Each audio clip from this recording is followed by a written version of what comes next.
Pronto, meus irmãos, estamos aqui mais uma vez no Escatom. Depois de termos respondido algumas perguntas e debatido alguns temas, agora nós vamos entrar no capítulo 8 do livro, que é o dispensacionalismo e as 70 semanas de Daniel, no caso, relacionadas com o pré-tribulacionismo. Em outro momento, nós já falamos sobre isso aqui, mas agora a gente está trabalhando mais numa linha do pré-tribulacionismo. O Almir vai colocar o slide na tela para que nós possamos começar. E aí, quando os irmãos tiverem alguma pergunta, só é levantar a mão aí, a gente começa, né? Aí a gente para, no caso. Pode passar, irmão Almir. Então, temos uma epígrafe no livro. Ela é do Alva McLean. Cada capítulo do nosso livro tem um epígrafe com um autor distinto, e Alva McLean ele faz parte do grupo dos dispensacionalistas revisados. E ele diz sobre as 70 semanas de Daniel o seguinte: ele tem inclusive um livro muito bom que é As 70 Semanas de Daniel, editado pela editora Batista Regular. Ele diz: as 70 semanas de Daniel, corretamente interpretadas, demonstram o lugar distinto da Igreja de Israel no propósito de Deus. É uma chave muito forte para o dispensacionalista clássico e revisado. O progressivo já despreza as 70 semanas. Tem algumas exceções, mas, regra geral, tanto aliancista quanto progressivo não dão tanto valor a este ensino pensando na escatologia. As 70 semanas de Daniel estão totalmente ligadas a Israel, seu relacionamento com os poderes gentílicos e a sua rejeição do Messias.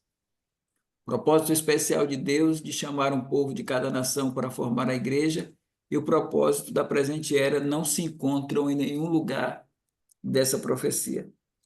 Apesar de recebermos críticas dos aliancistas e dos dispensacionalistas progressivos acerca das 70 semanas de Daniel, no que diz respeito a crermos numa lacuna profética em relação à igreja, chamada o intervalo entre a 69ª semana e a 70ª semana de Daniel. Então, a gente olha e entende essa lacuna profética, esse intervalo, não como o colocar a igreja como um plano B de Deus, né? Como se fosse algo secundário. Não é isso. É que no projeto de Deus, entre a 69ª e a 70ª semana de Daniel, está a igreja. Há uma outra expressão utilizada que eles não gostam muito, é chamar a igreja de um parênteses profético. Mais uma vez, friso, não é... A gente entende que está dentro do projeto de Deus e todo o projeto de Deus, mas é difícil, se você olha pelas lentes da história, você não vê a igreja como uma lacuna profética dentro desse processo, né? Pode passar, irmão Almir. Aí temos os objetivos deste estudo. Primeiramente, é expor a interpretação histórico-gramatical consistente ao texto profético de Daniel. Em segundo lugar, é mostrar a visão cronológica das 70 semanas de modo exato. É difícil, né? Temos algumas dificuldades com isso, mas vamos verificar. Ver o tempo da igreja como um intervalo profético no beneplácito da vontade de Deus e não seu plano B em uma mera lacuna cronológica. A gente prefere dizer isso. É um intervalo profético e não um plano B de Deus ou uma mera lacuna cronológica. Entender melhor o período da tribulação, a 70 semana, a 70ª semana de Daniel nos dá esse cacife de nós podermos termos mais propriedade para analisarmos o período tribulacional, notar que a era atual não é o princípio de dores.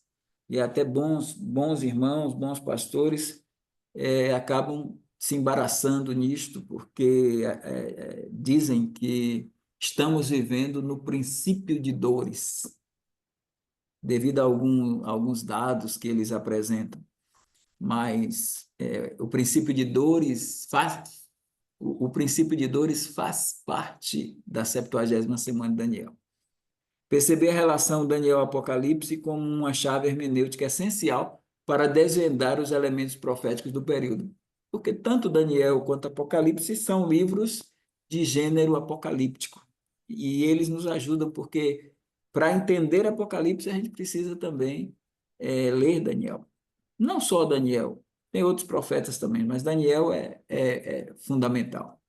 Buscar uma melhor compreensão do reino de Deus à luz da profecia da 70ª semana de Daniel. Esses são os 7 objetivos do estudo das 70 semanas de Daniel. Vamos mais aí, irmão Almir, mais à frente. Aí nós temos o texto.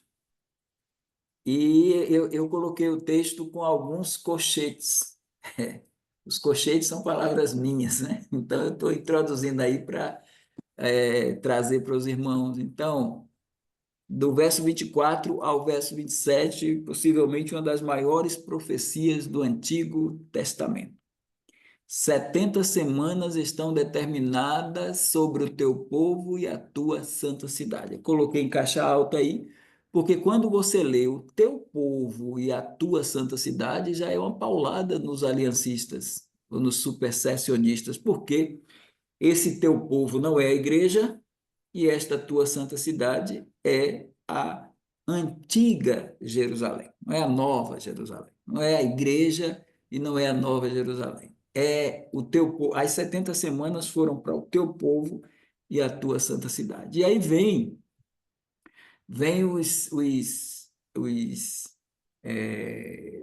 os elementos colocados para a gente olha para esses elementos e a gente vê o milênio de Cristo, a gente vê a nova aliança, a gente vê Deus tratando com a nação de Israel de uma forma muito maravilhosa. Então, qual é o propósito dessas 70 semanas?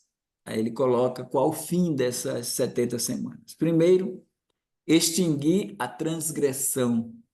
Isso tem a ver com a salvação de Israel. 2, dar fim aos pecados. A aliança é a nova aliança. Tem a ver com Israel. 3, para expiar a iniquidade. Então, esses 3 elementos aí são bem parecidos, e essas 3 colocações do texto têm a ver com a salvação do Israel étnico, nada a ver com a salvação do remanescente segundo a eleição da graça, que se converte e compõe a Igreja de Cristo no corpo de Cristo, a nova humanidade, que, conforme Efésios capítulo 2, é formada por judeus e gentios, que Deus foi lá e derrubou a parede de separação, e de ambos os povos fez um. Então, essa igreja, corpo de Cristo, formada de judeus e gentios, ela é o povo de Deus atual, mas é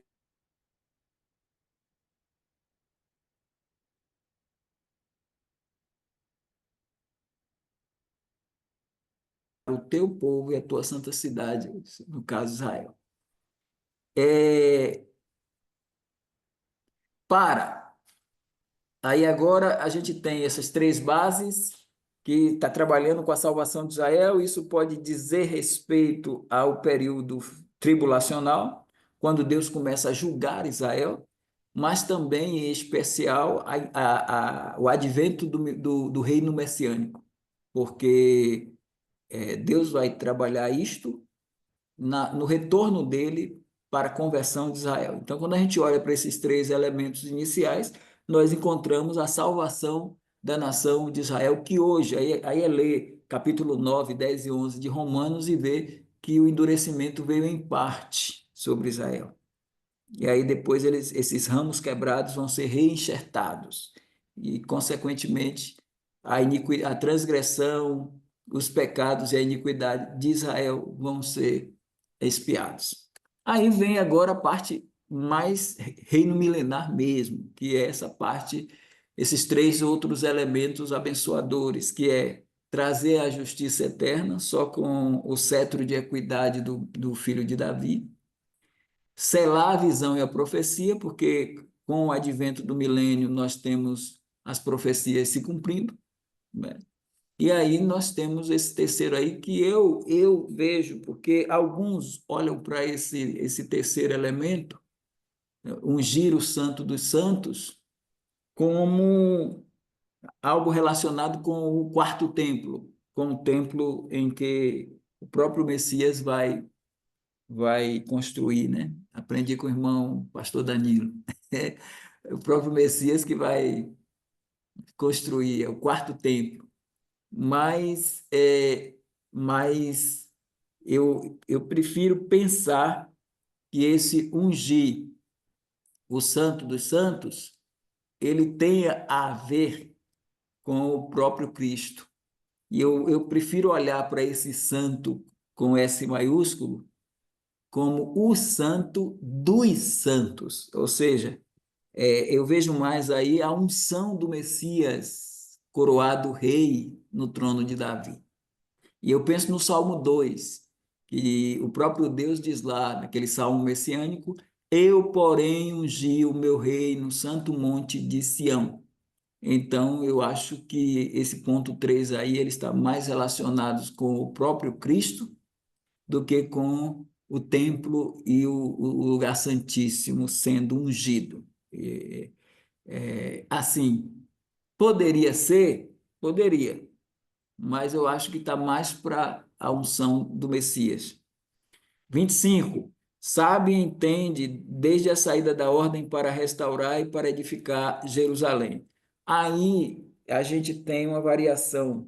Até que a data é dada de uma forma bem interessante, porque se você lê Neemias 2:1, é o 20º ano do rei Artaxerxes. Mas há algumas análises e eu estou aí entre o Sir Anderson, que coloca 445, ou o Edson Naves, que coloca 444. Mas essa variação de um ano não é muito problemática, não. Até o Messias, que seria o ano 32 ou 33. Então, se for 444, o ano seria o 33. Se for 445, o ano seria o 32, o ano da morte de Cristo. E aí a gente vai ter muitas dificuldades em muita coisa, porque o próprio Cristo ele não nasce no ano 1 da era cristã, ele nasce no ano 5 da era cristã, 6 ou 7, mas mais possivelmente o ano 5 ou até o ano 6. Mas também poderia ser 7. Então, sendo assim, for assim, que parece ser, a morte de Cristo seria no ano 28, né? No ano 28. Mas quando a gente fala 33, a gente está falando desse calendário que foi a pedido do Papa João I, o João I pediu ao frade Dionísio Exíguos para fazer o calendário.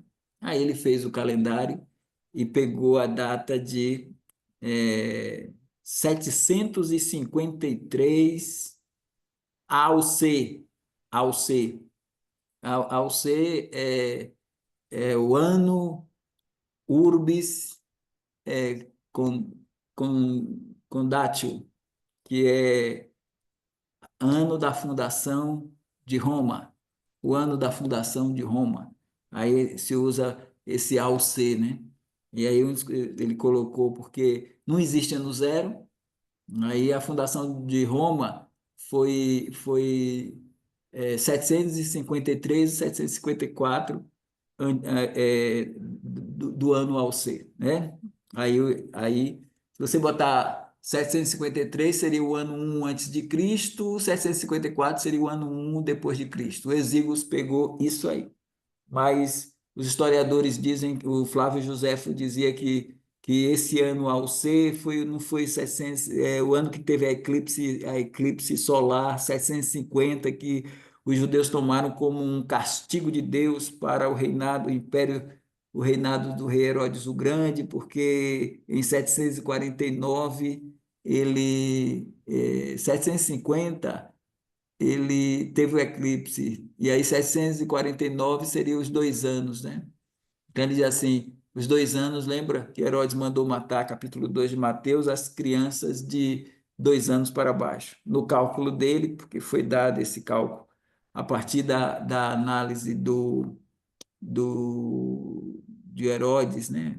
A estratagema dele em cima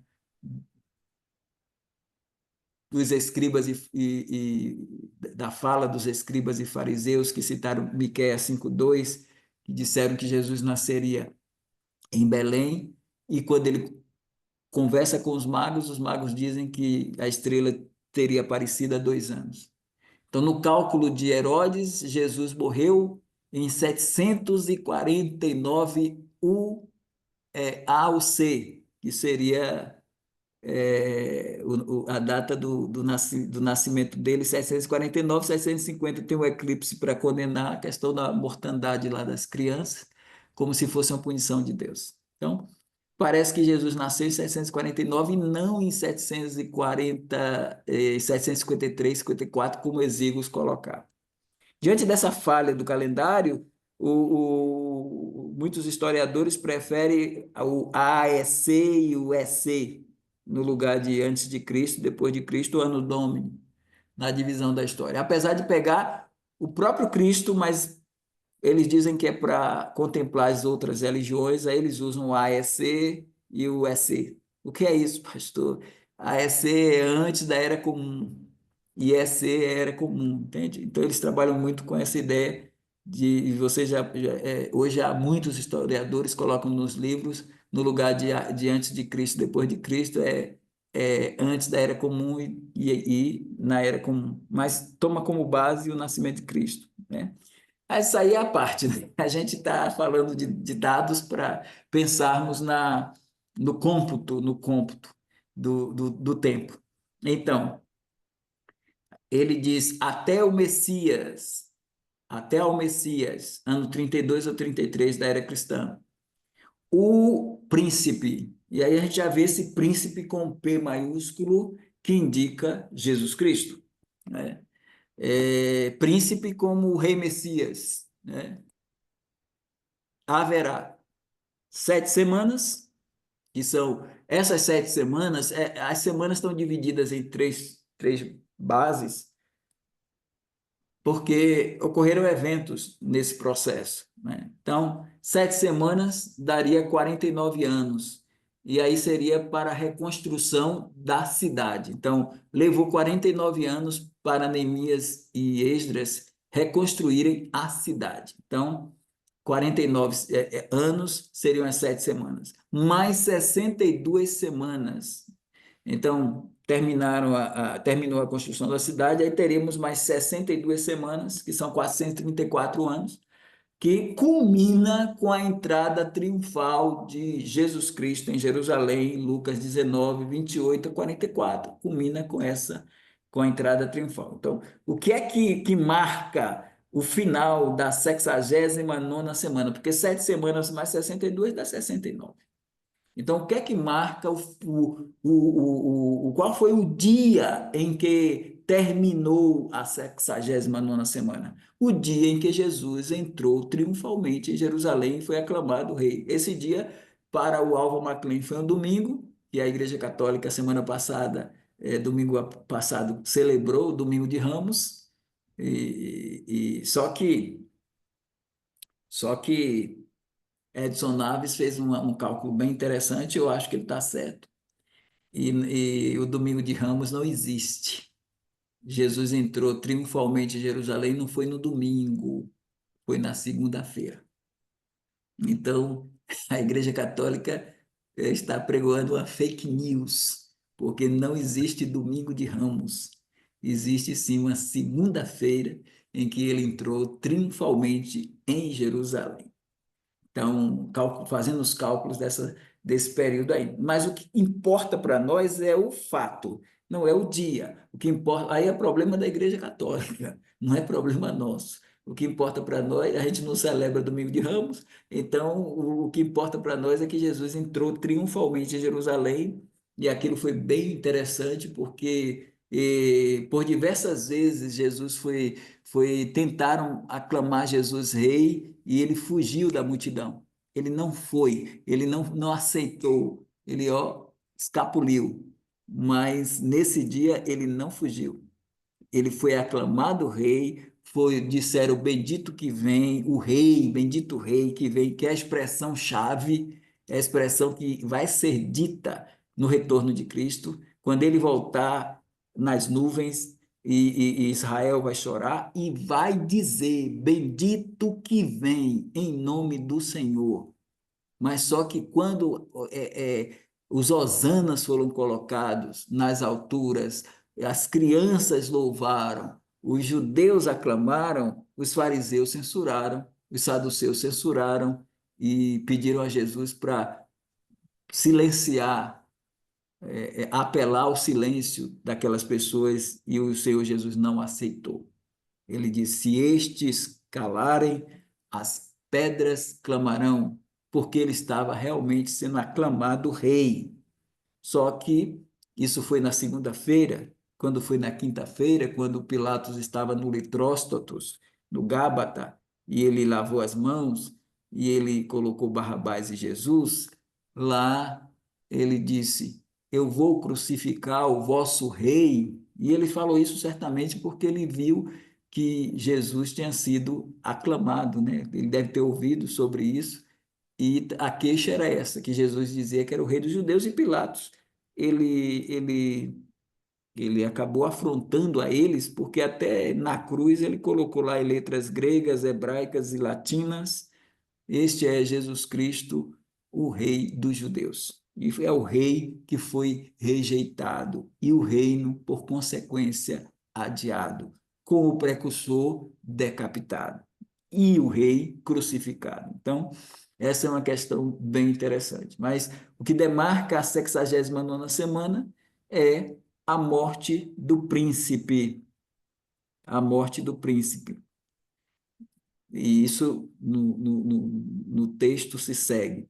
Então, as ruas e o muro se reedificarão, mas em tempos angustiosos. Verso 26. Depois das 62 semanas, que não são 62, são 69, né, porque já tinha as 7 que precediam, será cortado o Messias. Então, depois das 69, será cortado o Messias. Depois da segunda-feira, 69, na sexta-feira, foi cortado o Messias. Então, nós temos aí o Messias sendo cortado, sendo morto. Aqui está uma predição da morte do Messias, mas não para si mesmo. E o povo do príncipe, aí vem um detalhe importante: você tem o príncipe do verso 25 com P maiúsculo, Jesus Cristo, que o aliancista, os supersessionistas, né, os da teologia do pacto, vão dizer que os príncipes aí, não existem dois príncipes, aí é o Messias mesmo, aí é Jesus. Hernandes Dias Lopes diz isso, Nicodemos, Leandro Lima e Paulo Júnior, essa turma toda aí afirma isso, mas esse príncipe com P minúsculo, ele é o anticristo. E o príncipe com P maiúsculo é Jesus Cristo. Porque quando vamos para o verso de número 26, depois das 62 semanas, será cortado o Messias, que é o príncipe, mas não para si mesmo. E o povo do príncipe, aí a gente vai para a história, não tem para onde correr. Quem destruiu a cidade, o santuário, no ano 70? Porque assim, nós temos lá 32, 33, a morte de Cristo. No ano 70, nós temos Tito, filho do imperador Vespasiano, sitiando a cidade e destruindo. Então, nós temos aí o povo do príncipe que há de vir. O povo do príncipe é o povo romano. Isso quer dizer que o anticristo será romano? Sim, o anticristo será romano por cidadania. Paulo tinha dupla cidadania e outros tantos. Então ele vai ter uma cidadania romana, mas ele será judeu, ao que tudo indica. Agora alguns querem colocar até como muçulmano, mas parece que é, é, pelo que Jesus diz em João 5,43, ele diz: Eu vim em nome de meu Pai. Se outro vier no meu próprio nome, a esse eu vim em nome do meu Pai, e vocês não me aceitaram. Se outro vier em seu próprio nome, vocês aceitarão. E o judeu ortodoxo ele é muito criterioso. No tempo de Cristo, os fariseus eles não aceitaram Jesus como Messias porque ele disse: Olha, examina e vê no Sinédrio. Ele diz, eles disseram: Examina e vê, da Galileia nunca apareceu profeta. Né? Mas eles até se enganaram, porque Jonas era da Galileia, era profeta, né? Mas veja o critério, o cuidado. Eles vão receber esse anticristo, eu creio que é judeu, e de acordo com Gênesis 49, eu acho. É uma suposição, mas eu acho que ele é até da tribo de Dan. Inclusive, é a tribo que não aparece entre os 144 mil. Foi trocada por Manassés, que é filho de José, e José também aparece nos 144 mil. Então, parece que ele é judeu e da tribo de Dan. Então, esse príncipe que há de vir, o povo do príncipe que há de vir, destruirá a cidade e o santuário. Ano 70, povo romano destruiu a cidade e o santuário. E o seu fim será como inundação, e até o fim haverá e até ao fim. Aí aqui eu quero pegar o seguinte, para dizer que não há o princípio de dores, tem essa lacuna aqui também no campo das assolações que alguém quer colocar como princípio de dores. Aí eu vejo o seguinte, quando ele colocou aí essa lacuna, tem uma lacuna entre a 69ª e a 70ª que já aparece aí a partir do ano 70. Porque se a 70ª semana não chega, a gente já tem até o espaço de tempo aí, porque do ano 33 ao ano 70, nós temos em torno de 37 anos. Então, quando diz assim, o povo do príncipe que há de vir destruirá a cidade e o santuário, está dentro aí desse espaço, lacuna, onde a igreja se insere, porque a igreja nasce no mesmo ano em que Cristo morreu, né? Apenas 50 dias após a Páscoa. E aí nós temos essa parte aí que eu chamo a atenção dos irmãos, que alguém diz, na Bíblia tem a previsão, na época da Covid, né? Alguém perguntava, e a Covid-19 está na Bíblia? Aí muitos diziam, é o princípio de dores, é o sinal que Jesus está voltando. Aí vinha também, além da Covid-19, a gente poderia inserir gripe espanhola, peste negra, SARS-CoV, gripe do frango. A gente poderia inserir a Primeira Guerra Mundial de 14 a 18. A gente poderia inserir a Segunda Guerra Mundial de 39 a 45. Tudo isso é princípio de dores? Nunca. Tudo isso está dentro de onde? Está na Bíblia. Isso está na Bíblia, mas não como princípio de dores. Onde é que a gente localiza no sermão escatológico de Jesus, em 24, 25 de Mateus, em 21 de Lucas, em 13 de Marcos? Não, a gente localiza aqui.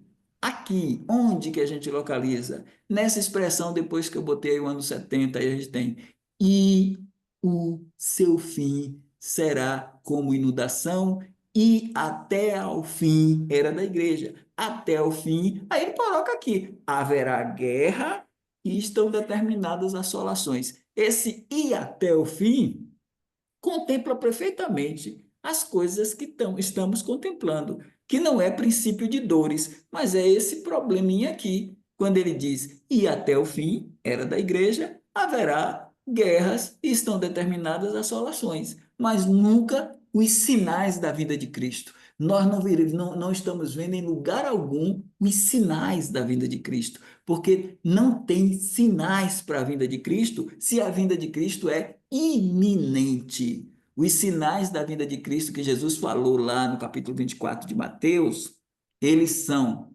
7 selos, 7 trombetas e 7 taças. São os 21 sinais. E o sinal desencadeador da segunda vinda de Cristo se chama arrebatamento da igreja. Ele dá o pontapé inicial para os sinais: 7 selos, 7 trombetas e 7 taças. Então, esse negócio, e tem muita gente boa entrando nessa, de dizer que estamos no princípio de dores é uma falácia, porque o princípio de dores são dores de parto de Israel, não são dores de parto da igreja, porque a igreja é virgem, pura e imaculada. Então não tem dores, princípio de dores para a igreja atravessar, e a igreja não atravessa meio das dores, nem fim das dores. Então as dores são as dores de angústia de Jacó, e a gente tem inúmeros textos no Antigo Testamento que atestam o que eu estou dizendo. Então, haverá guerra, estão determinadas as assolações. E aí nós entramos nessa era, nesse período, com um intervalo entre a 69ª e a 70ª semana de Daniel, que é o parêntese aberto. Foi aberto em Pentecostes. Então, houve o quê? Houve a entrada triunfal, 69ª semana. A morte do Messias, sexta-feira. A ressurreição do Messias, domingo. 40 dias, 40 dias de presença do Cristo ressurreto aqui, orientando os discípulos. Mais 10, 50 dias. Aí vem o Pentecostes. No Pentecostes, Deus, entre a 69ª e a 70ª semana, ele abre o parênteses, que abre assim: do céu para a terra. Desce o Espírito Santo em forma de batismo, selo, penhor, unção e plenitude. E aí, quando fechar o parêntese, é assim: a igreja sobe, e aí sobe também esse formato da dispensação da graça: batismo, selo, penhor e unção e plenitude. E aí, então, a igreja se constitui esse intervalo pré-tribulacional, por isso as 70 semanas ajustada a isso. E aí vem a tribulação, que é o dia do Senhor. E ele, quem é ele? Ele, meus irmãos, é um pronome deítico. Esse pronome deítico, ele se remete a quem está mais próximo dele. Então, se você for pegar o príncipe aí, ele é um príncipe. Mas ele é que príncipe? Se o príncipe com P maiúsculo está no verso 25 e o príncipe com P minúsculo está no verso 26, o ele tem que estar se remetendo ao príncipe com P minúsculo. Então, esse príncipe é o anticristo, que firmará uma aliança com muitos, e a gente interpreta muitos aí como Israel, enquanto o aliancista diz que muitos aí, que o príncipe é Cristo, e muitos aí tem a ver com o texto lá da ceia. Este é o sangue da nova aliança, que é derramado por muitos. E esses muitos aí seriam crentes. Para nós, esses muitos aí é o povo de Israel que vai se converter. E a aliança não é com a igreja, a aliança é com Israel. Mas esse Israel ainda não está convertido. Por isso ele aceita fazer aliança com o anticristo. Aí a aliança é por uma semana, mas na metade da semana ele rompe a aliança. Na metade da semana, grande tribulação, porque a gente divide em a primeira metade, tribulação, a segunda metade, grande tribulação. Na metade da semana, grande tribulação, para acessar o sacrifício e a oblação. E sobre a asa das abominações virá o assolador. Mateus 24:15. Que eu tenho aí, pastor Danilo, assim, eu tenho assim umas possibilidades. Porque quando eu olho para esse texto, e Jesus, quando pregou o seu sermão escatológico, ele usou Daniel em 2 textos. Ele usou Daniel nessa perícope e ele usou Daniel no capítulo 12, versículo 1. Ele usou esses 2 textos. Ele usou Daniel e lá ele vai dizer: quando, pois, estiver o abominável da desolação no lugar santo, como profetizou Daniel, que ele entenda. Então, assim, ali começa a grande tribulação. O marcador é esse. Quando, advérbio de tempo, o abominável da desolação estiver no lugar santo. Então, assim, eu vejo de três maneiras.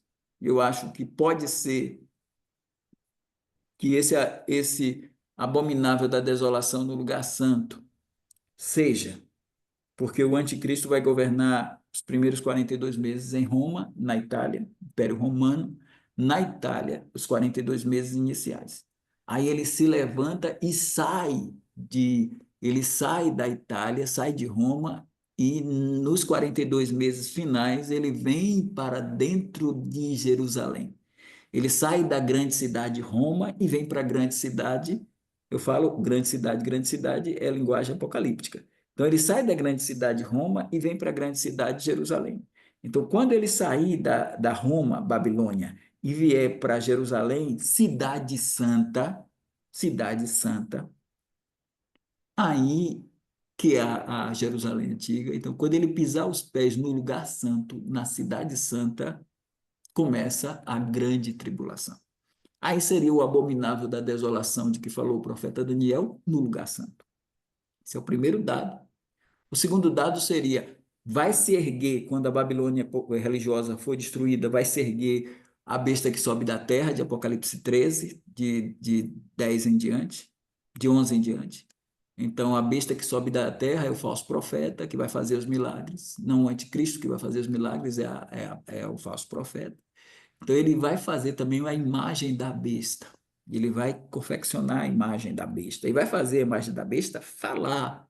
E ele vai pegar a imagem da besta e vai colocar, como fez o Antíoco Epifânio, que colocou a porca no templo, no segundo templo, ele colocou a porca. No terceiro templo, o falso profeta vai colocar a imagem da besta. Aí é o que Jesus falou: quando a abominação da desolação de que falou o profeta Daniel estiver no lugar santo, quem lê entenda. E a terceira possibilidade é que parece que vão colocar um trono dentro do templo. E naquele trono o anticristo vai se sentar. Porque Paulo vai dizer isso, e ele não está falando de igreja, em 2 Tessalonicenses 2, está falando do templo, o terceiro templo. Aí ele diz que o Inico ele vai se assentar no templo de Deus, querendo parecer Deus e se opor a tudo que é objeto de culto ou se adora. Ele vai romper o pacto e ele vai estar lá sentado. Então, ou é a besta sentada no no terceiro templo, o abominável da desolação, ou é a imagem da besta colocada no terceiro templo, ou é a própria besta entrando na cidade, que agora o lugar santo passa a ser não o templo, mas a cidade. Eu creio nessas três possibilidades. Fechando, ele, o anticristo, firmará aliança com muitos, Israel, por uma semana, 7 anos de tribulação. Na metade da semana, grande tribulação. Fará cessar o sacrifício e a oblação. E sobre a asa das abominações virá o assolador, Mateus 24:15, isso até a consumação, e o que está determinado será derramado sobre o assolador. Tem mais um desdobramento que eu vou seguir, mas não hoje. Eu paro por aqui, irmão Elias, e a gente abre aí para os irmãos emitirem seus pensamentos, ou se tiverem algum questionamento, podem colocar.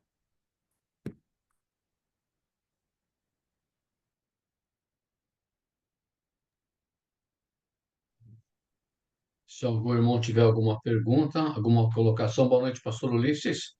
Tudo bem, Boa pastor? Seja noite. bem-vindo, né? Já entrou há algum tempo, a gente viu lá.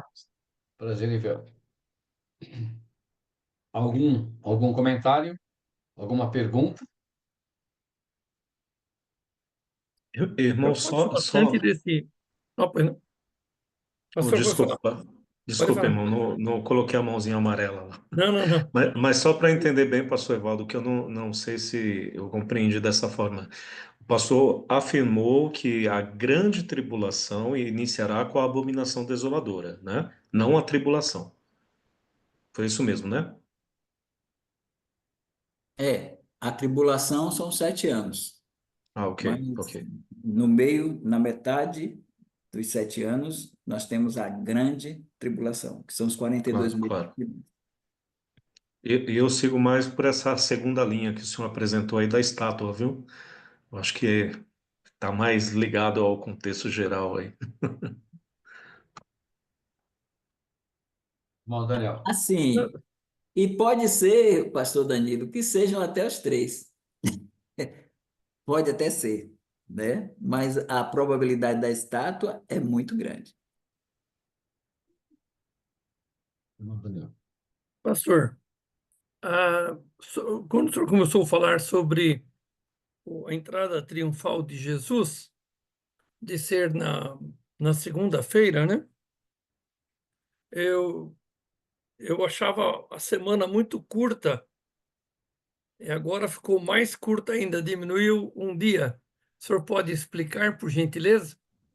E ainda querem botar a morte de Cristo para quarta-feira? Imagine, Aí apertou de uma vez. imagine se essa conversa fosse verdade, o que não atesta biblicamente, não Não. tem nenhuma bíblica para dizer que Jesus foi morto na quarta-feira, né? Mas o Edson Naves ele faz um cômputo muito interessante em que ele demonstra pelo calendário que o ano 33 da era cristã, a data que Jesus Cristo entrou em Jerusalém foi a data, combinando, claro, o calendário judaico, que é lunar, com o calendário gregoriano, que o nosso hoje é gregoriano, né, desde o século 17, que a entrada de Jesus Cristo, o dia foi uma segunda-feira. Foi uma segunda-feira, não foi um dia de domingo que ele entrou triunfalmente, não. Né? E aí o Ramos lá, a colocação dos Ramos foi na segunda-feira. E ele coloca o ano como 444, ao invés de 445. Isso mexe um pouquinho no cômputo do Alva MacLean, que a gente já. E também do o Sir Anderson, né? Que faz o cálculo. Então, eu achei que, porque não dá para explanar aqui o que o Edson Naves há hoje, mas eu acho que o que ele coloca é bem interessante. Então, Jesus, e se a gente for seguir os passos de Jesus na Semana da Paixão, até a maldição da figueira, a entrada e a segunda purificação do templo, tudo que ocorreu desde a ressurreição de Lázaro, a Maria ungindo os pés de Jesus para a morte na semana ali em Betânia, computando tudo, é, não tem dificuldade não, seguindo. Teria dificuldade se Jesus morresse na quarta-feira, aí seria um problema, mas como a gente sabe e tem visto biblicamente que ele morreu foi na sexta, então, não teria nenhuma dificuldade, não. Ok, obrigado, pastor. Antes do primo, é só uma pequena curiosidade. Eu dei aula de escatologia para o pastor Edson Naves. Ele tinha 18 anos, eu tinha algum pouquinho. Então, esse é o caso da criatura que suplantou o Criador, né? Mas É, tudo seu bem, vamos em aluno, frente. viu? Seu aluno. E ele Vamos em fez frente. ele fez o livro dele é Escatologia da Santidade. Se os irmãos quiserem adquirir, aí é bom que a gente saiba, né? Qualquer coisa, se eu ver o Edson Naves, é aí, aluno do Elias, discípulo de Elias. Livros, mas tem mais coisas, mas deixa para lá. Mas assim, eu tenho esse livro dele, eu já li o livro dele, né? E, né, e bom, não vou tecer qualquer comentário, mas assim, eu acho que nós que fizemos o Seminário Batista Regular de São Paulo, né? Antigamente era o CIB, que o Daniel também fez, e eu acho que talvez bem próximo à nossa época, junto, né, Daniel, praticamente. Sim, Nós todos juntos. tivemos aula de escatologia com o pastor Ronaldo Messner, que dava aula para nós, que foi o mesmo que também deu aula para o Edson Naves, né? Era o Então, acho que a judeu, né? escola, ela é mais ou menos a mesma escola. Inclusive, E ele trabalhou na tradução do livro, um bom livro, A Teologia Elementar, do Bancroft. Foi ele que fez a tradução e tudo, que é a Editora Batista Regular, que é um livro de teologia elementar bem interessante, né? Uhum. O esse Mesna livro era, também. o Mesna era excelente. O Mesna era É, excelente. Ronaldo Mestre, ele, não sei se alguém conheceu ele pessoalmente, mas ele era muito alto. Vocês se conheceram pessoalmente, ele era muito alto e assim, e muito engraçado. Então, mas tudo bem, né? Então, mas deixa isso para lá, outra história, não é o momento. Então, e sobre o livro do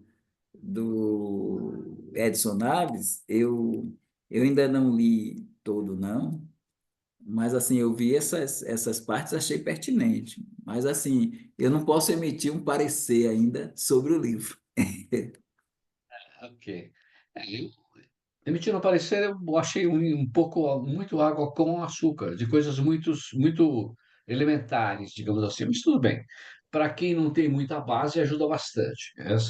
Até aí tudo bem.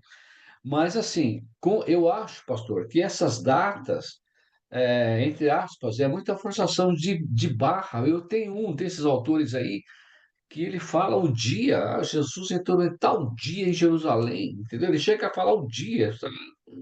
Então, acho que tudo bem, não é uma coisa, na minha visão, uma coisa que é tão pertinente assim. Eu acho que nós temos o ano aproximado, o mês aproximado, mas especialmente o ano está muito bom, porque é uma profecia bíblica fantástica, né? Que muda tudo, né? Então, você querer dizer o dia exato que ele entrou é muito, mas enfim. Até chegar o dia da própria morte de Cristo, né? Que a Igreja Católica ela crava lá 25 de março como o dia da morte de Cristo. Tá nessa base aí. O nascimento a gente precisa até melhor do que a morte, porque o nascimento a gente tem um dado lá do pai de João Batista, que era da ordem de Abias. Então, a gente tem como ver até o nascimento de João Batista e o nascimento do próprio Cristo, que ao que parece foi entre final de setembro e início de outubro. Está nessa linha aí, o nascimento de Cristo.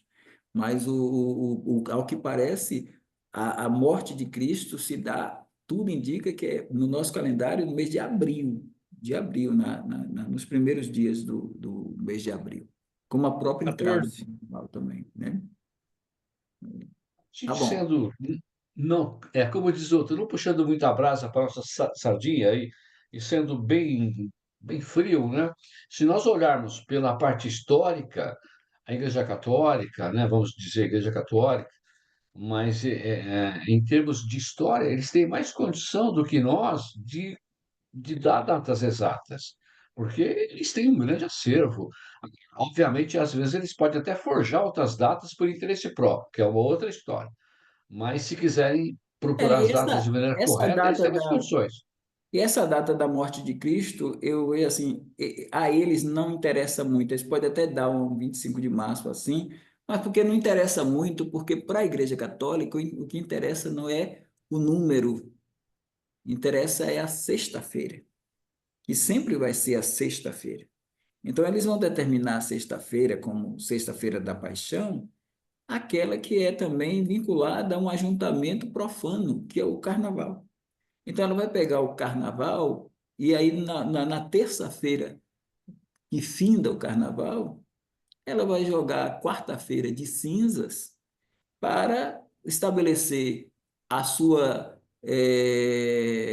o seu ano da fraternidade com a sua temática pela CNBB, e ela vai colocar o período chamado de quaresma, os 40 dias, desde colocar as cinzas na testa lá do fiel, na quarta-feira, e determinar 40 dias para o comer o jejum ou comer peixe, para culminar esses 40 dias na sexta-feira. Então, a sexta-feira, por isso, ela vai oscilar, porque a eles não interessa muito o número, interessam mais a data em si, né? É isso. Verdade, verdade. E nós, os evangélicos também, domingo comemoram a ressurreição de Cristo, né? Então, estamos aí no mesmo barco, digamos assim. Primo.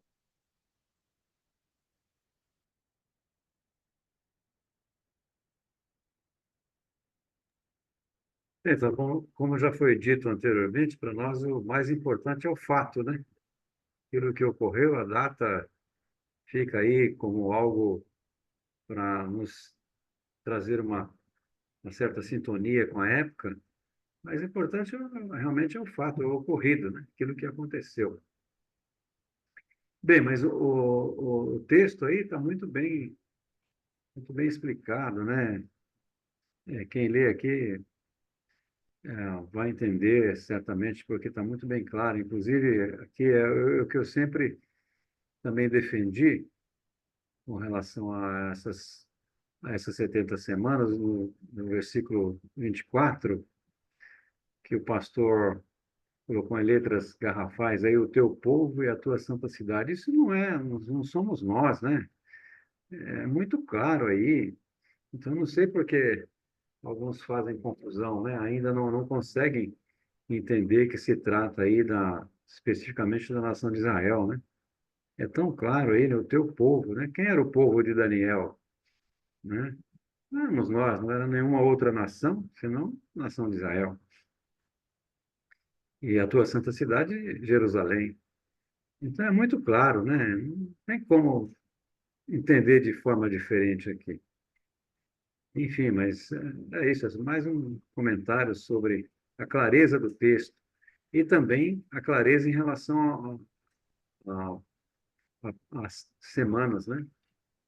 As 69 semanas e depois o intervalo. Muito claro. Realmente não dá para entender de uma outra forma, né? E aí, É irmão, isso. Mi, isso é muito importante porque quebra a, a hermenêutica dos pós-tribulacionistas e dos pré-ira e dos midi-tribulacionistas, porque isso mostra claramente que se você tem 70 semanas e se realmente a última semana está projetada para o escatom, não tem como colocar a igreja dentro disso, porque Pois são é. semanas para o Israel étnico, não são semanas para nós. E se não são para nós, a gente está fora. A gente está fora. Hum, Então, essa parte do intervalo é fundamental para dizer, olha, a igreja está dentro do intervalo, e quando esse intervalo terminar, começa a 70ª semana, então a igreja não pode invadir a hum, 70ª semana, porque ela está dentro desse intervalo. Então, o hum, intervalo é importante para nós. Tirar o intervalo como querem os progressivos é algo complicado, você excluir o intervalo. Tirar o intervalo como fazem os aliancistas é complicado. E se as 70 semanas são para Israel e para Jerusalém, a igreja está fora. Então, essa base aí, ela é altamente pré-tribulacional. Ela é é, altamente pré-tribulacional.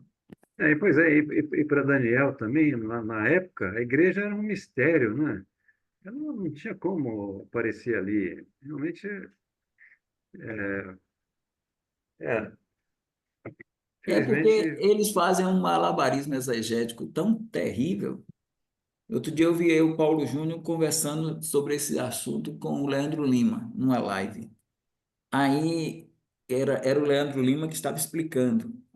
Aí o Leandro Lima disse: Olha, o príncipe é o Messias quando ele suspende o sacrifício, quando ele suspende a oferta de manjar e o sacrifício, é porque ele eliminou o sacrifício, porque quando ele morrer, ele é o sacrifício, então ele eliminou os sacrifícios. que Ele que coisa.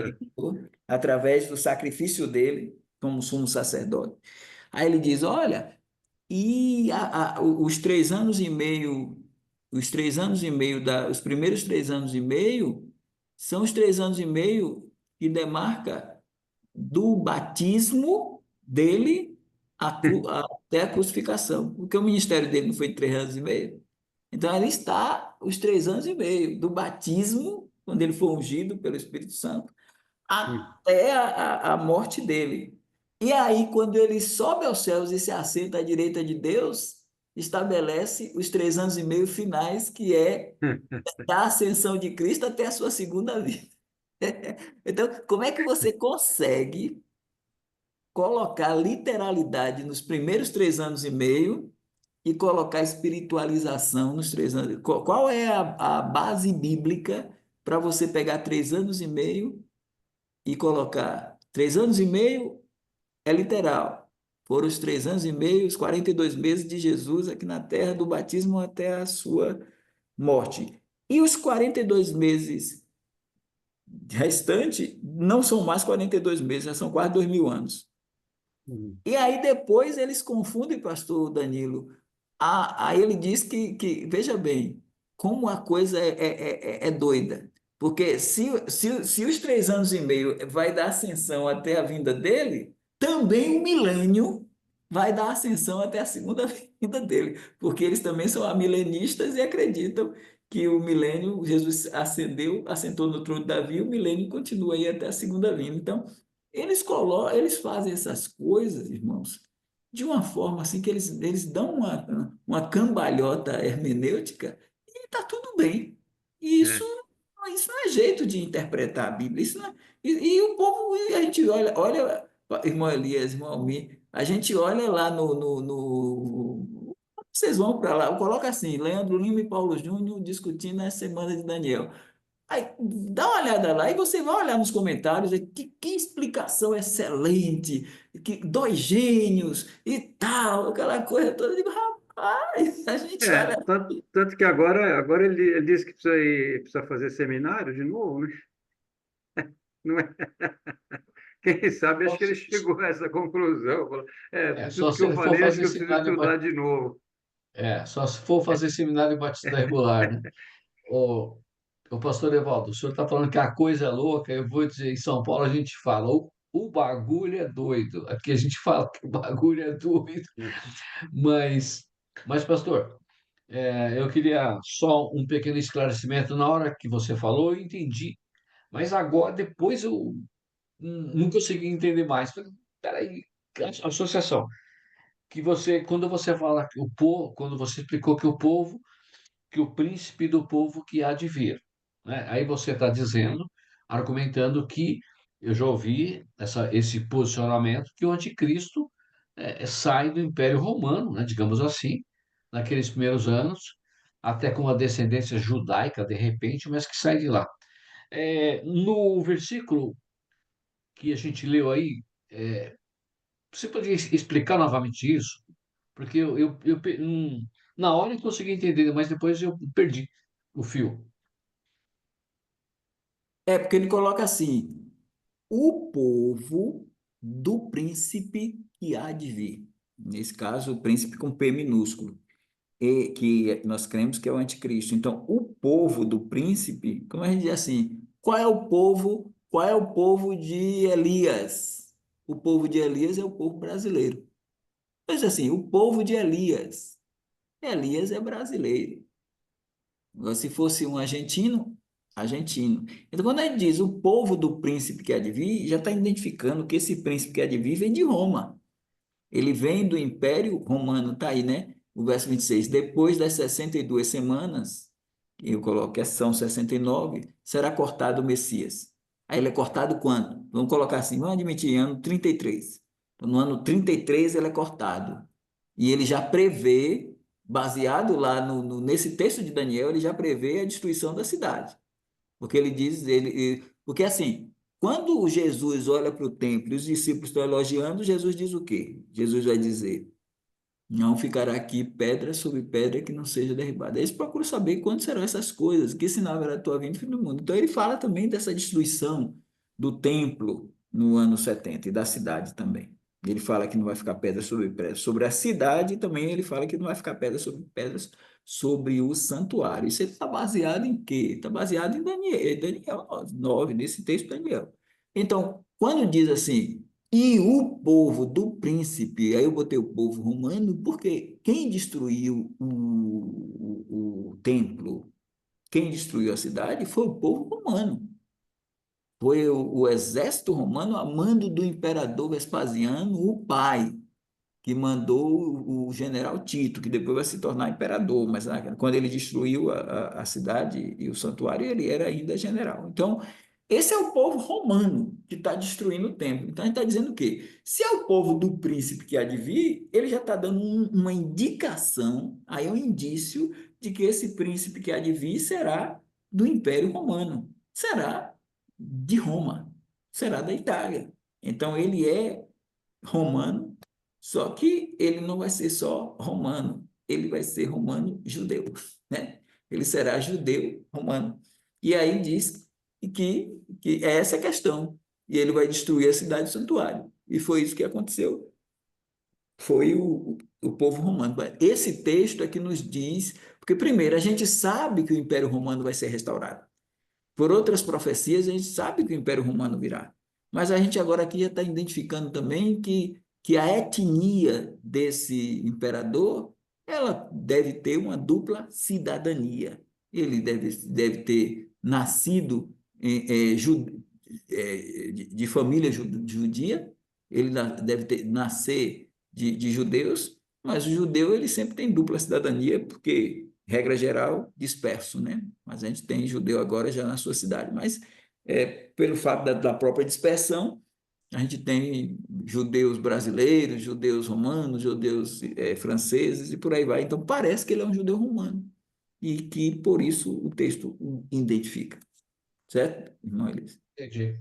Entendi. Primo, se puder voltar, normal, porque realmente esse início do versículo 27 que esclarece, né? E ele aí não tinha atentado. Não, mas tá bom. Obrigado, pastor. Pastor Lorival, por favor.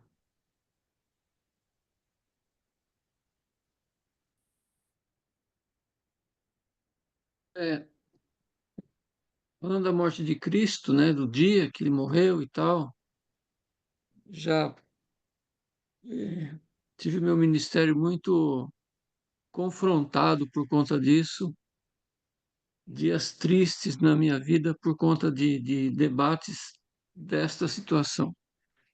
Mas para mim o mais importante é que Cristo morreu na semana da Páscoa.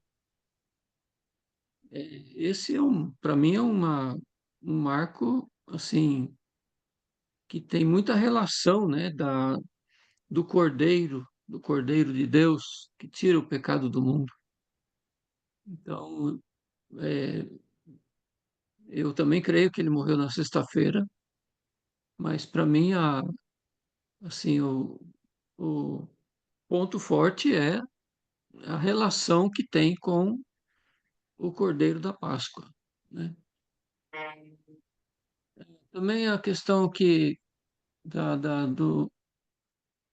do arrebatamento, que é o marco colocado aí, né? Ah, tem outro fato também que eu acho que é importante, que é a assinatura do acordo, né? Que acontece, que é relatado por Daniel, que eu acho que é logo depois do arrebatamento, aí já o pessoal já senta para fazer o acordo aí, né? Tinha mais uma coisinha também, mas me fugiu agora. Só esse comentário aí.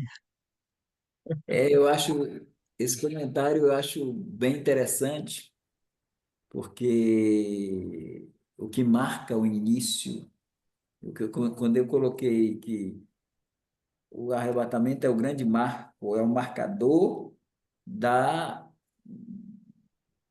dos sinais. Então, a gente não pode colocar os sinais precedendo o arrebatamento. A gente não espera sinais da volta de Cristo. A gente espera a bem-aventurada esperança e o próprio aparecimento do grande Deus, nosso Senhor Jesus Cristo. A gente espera o Senhor dos sinais e não os sinais do Senhor. Então, a gente não está esperando os sinais. Agora, o arrebatamento é o marcador, é o que dá o pontapé inicial para esses sinais virem. Agora, é pontual, porque muitas vezes as pessoas acham que o arrebatamento está acontecendo agora, o anticristo se revela. Assim, melhor dizendo, a tribulação ocorre. O anticristo se revela, sim. O arrebatamento está acontecendo, o anticristo se revela. Mas o anticristo vai se revelar e a tribulação não vai começar logo. Então, o marcador inicial da tribulação, o pastor Lorival colocou, é a assinatura do pacto. Então, não tem como o anticristo, a igreja ser arrebatada e o anticristo, ou seja, a igreja foi arrebatada hoje, dia 15, no dia 16, amanhã, o anticristo já assinou o pacto. Não, ele ainda tem que ascender ao poder.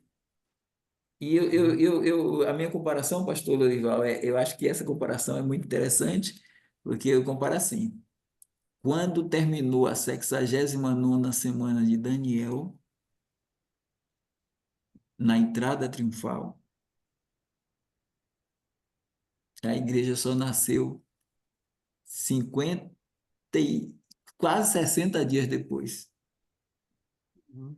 Então teve um tempo de 60 dias mais ou menos para a igreja, para a igreja nascer. Acredito que também vai ter um tempo semelhante, entende?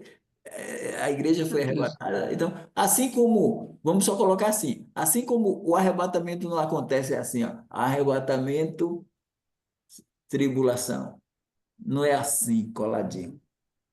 Do mesmo Uhum. jeito, quando a igreja for arrebatada, ela sobe, mas não vai ser assim, coladinho. Então, assim, como a gente tem uma margem de erro, quando eu fiz a cirurgia do câncer, tiraram 30 centímetros de câncer, mas disseram, não, a gente não vai tirar os 30 centímetros. Tirou mais 5 Uhum. do lado, 5 do outro, aí fez o quê? Tirou 40 centímetros. Então, eu acho que vai ter esses centímetros aí.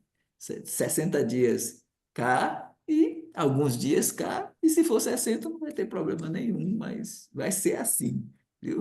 Porque não é Até assim. porque, até porque tem o processamento do evento, né? O arrebatamento vai acontecer e, logicamente, que isso vai repercutir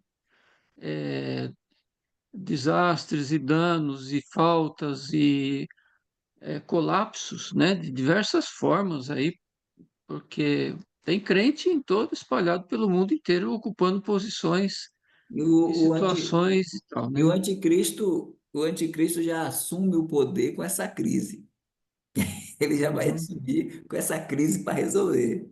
Então, o Pois povo é. vai esperar dele, ele vai ter que resolver. Então, ele vai ter que ver como é que ele vai lidar com essas coisas todas para que ele possa tentar arrumar a casa para ele governar, já com um choque, quando você vai ter quase todas as famílias da terra Uhum. esfaceladas pelo arrebatamento, porque o arrebatamento, se sair, se a mulher foi arrebatada, o marido ficou viúvo sem a morte da esposa, né? Ou os filhos ficou órfão, os filhos ficaram órfãos sem a morte dos pais, ou os pais ficaram sem filhos sem a morte dos filhos. Então ele vai ter que resolver esses Uhum. problemas todos aí. Mas ele, como um bom político, ele vai com certeza botar a culpa no Bolsonaro, né? Isso aí. Acho que quem tinha levantado a mão foi o pastor Danilo, é isso, pastor? Danilo. Não, sim, eu só ia fazer a mesma colocação que os pastores estavam fazendo. E essa questão do pacto entra dentro de um processo de reorganização do mundo, né? Porque imagine o grande número de crentes que estarão subindo, desaparecendo, e imagine como será a economia, as catástrofes e todas as demais coisas relacionadas a essa situação. Então, realmente não vai ser uma coisa imediata, né? Vai demorar um certo tempo, até mesmo para que os concertos políticos possam ser feitos, as novas federações, porque eu penso que é nessa fase que entra os reinos, né? Que são profetizados em Apocalipse. E aí entra o papel do anticristo, porque ele vem como um pequeno chifre, a gente não deve esquecer. Ele não é aquele grande líder que surge nesse momento, né? Ele não está ainda no panorama desses governantes mundiais. Ele vai surgir como um pequeno chifre justamente nesse período para que possa conciliar as ideias, para que o mundo possa ser reorganizado dentro da sua nova política, né? Então, realmente para isso precisa de um certo tempo. Agora, só fazendo uma observação para terminar minha participação, irmãos, é muito importante que a gente tome cuidado com essas interpretações escatológicas, Porque se elas não forem de acordo com a Bíblia Sagrada, ou pelo menos dentro dos limites que a Bíblia impõe, isso pode representar um grande perigo, para não dizer heresias. Lembrem-se do exemplo de William Miller. Ele era um pastor batista. Ele fez os seus próprios estudos baseados nas suas próprias ideias e convicções, estipulou datas para a volta de Cristo e com isso nasceu o Adventismo. Então, se você começa a anunciar que você está no milênio, ou que não sei o quê. Então, isso pode representar um grande perigo para os crentes de modo geral. 21 de março de 1844. Isso mesmo. E aí, duas coisas que o pastor colocou é essa questão. Irmãos, um governo, sim, nações de expressão, Estados Unidos, o Trump agora, Brasil, Lula e outros países assim, quando esses governos assumem o poder, eles precisam ter uma organização com os ministros, com os ministérios, tudo arrumadinho. Então, imagine só um governo para o mundo que vai ser diferente de todos os outros, porque o mundo cresceu. Então, esse governo vai governar o mundo inteiro. Como é que vai ser o negócio da noite para o dia? Como é que a igreja foi arrebatada agora, amanhã tá tudo em ordem? Não, ele vai precisar de um tempo para organizar tudo, para eleger os seus representantes no mundo inteiro, para poder caminhar com ele, para caminhar com os reis da terra, eleger essa confederação política. Então, há essa necessidade de se trabalhar com isso. Esse é o ponto um. E o ponto dois que o pastor Danilo coloca muito bem irmãos, é um quebra-cabeça a escatologia. Se não souber encaixar as peças, vai ter dor de cabeça. Não vai encaixar, não vai dar certo. Então, quando você começa a. E foi bem citado aí o Miller, né? Então, quando você começa por isso que o pastor, o irmão Elias falou de chip, e aí começa, chip, já estamos no quarto cavaleiro do Apocalipse, a Covid-19 já é um sinal da volta de Cristo, a derrubada das torres, o atentado terrorista das Torres Gêmeas, e Tem, assim, tem, ô pastor, tem crente que tem medo da marca da besta hoje. é, Se falar de chip e de número, o povo já se assusta pensando que já está dentro da tribulação. Olha que tipo de pensamento, né?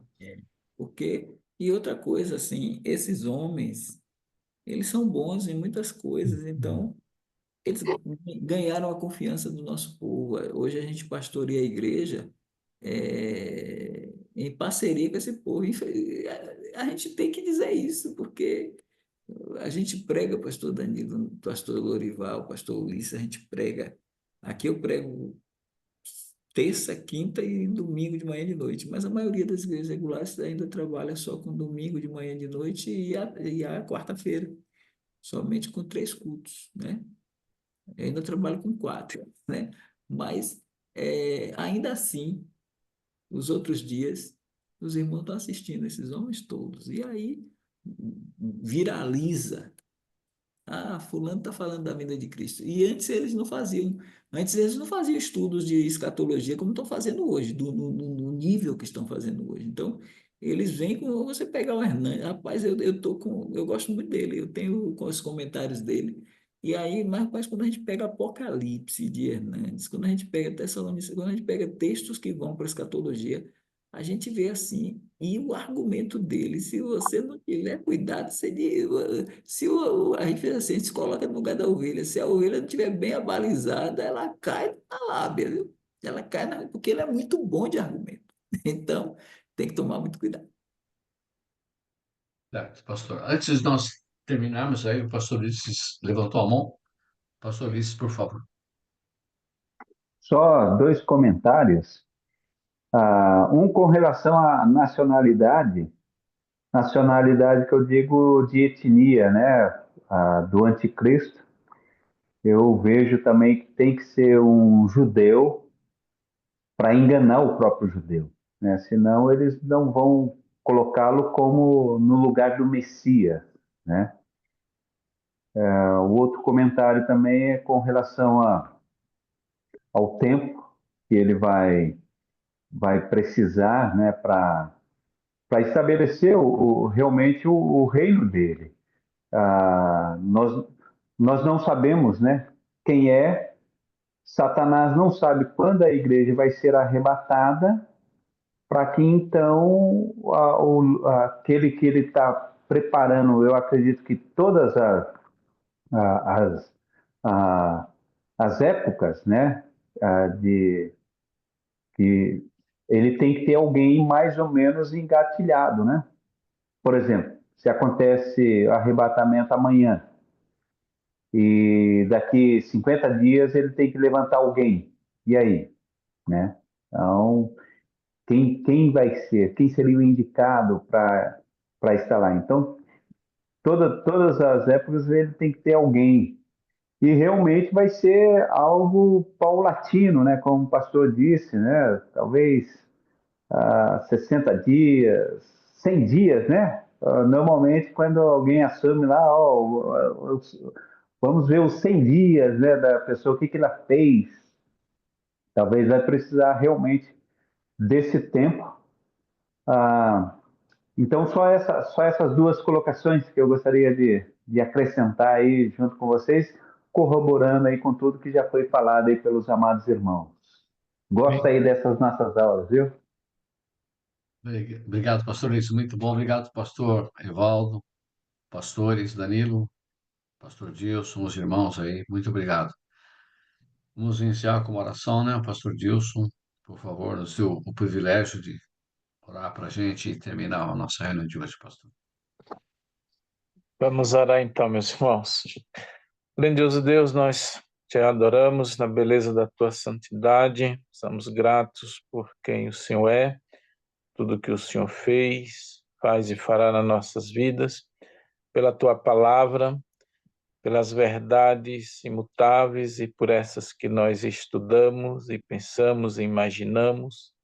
Mas a certeza é, Senhor, que tu voltarás, o dia e a hora só o Senhor sabe. Nós estamos aguardando na pessoa do Senhor Jesus Cristo. Que o Senhor nos abençoe com uma noite calma, tranquila, para que, se o amanhã houver, nós possamos viver para a tua glória e que o teu nome seja glorificado através das nossas vidas, nossas condutas. Que o Senhor visite a cada um dos que possam estar enfermo, com alguma dificuldade física, que a graça do Senhor esteja concedendo a graça da cura, seja, Senhor Deus, com a vida da esposa do pastor José Soares, a sua recuperação plena, que o Senhor cuide dela, também o pastor Zé Bezerra, com as suas dificuldades, pastor Evaldo, a esposa do irmão Klaus, ó Deus, também a esposa do